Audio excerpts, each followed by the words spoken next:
वारंवार केंद्र सरकारने सांगितलेलं आहे की पेट्रोल डिझेलचा स्ट्रॅटेजिक साठा आमच्याकडे आहे, त्याचा सप्लाय देखील योग्य प्रमाणात होतोय। पण विनाकारण जेव्हा पॅनिक तयार होतो आणि पॅनिक तयार झाल्यानंतर आपलं सप्लाय चेन कशी असते, आपली supply chain he over the years he evolve झालेली सप्लाय चेन असते। त्यामुळे एखाद्या पेट्रोल पंपावर किंवा एखाद्या एरियात एखाद्या तालुक्यात वर्षानुवर्ष महिन्याला किती पेट्रोल लागतं, दिवसाला किती पेट्रोल लागतं, याच्या आधारावर सप्लाय चेन तयार झाली असते। आणि मग अचानक जेव्हा अफवांवर आधारित लोक जास्त पेट्रोल भरणं सुरू करतात त्यावेळी ती सप्लाय चेन डिस्टर्ब होते।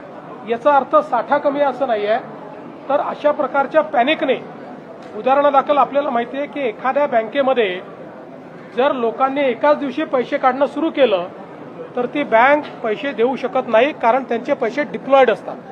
तशीच परिस्थिती आहे।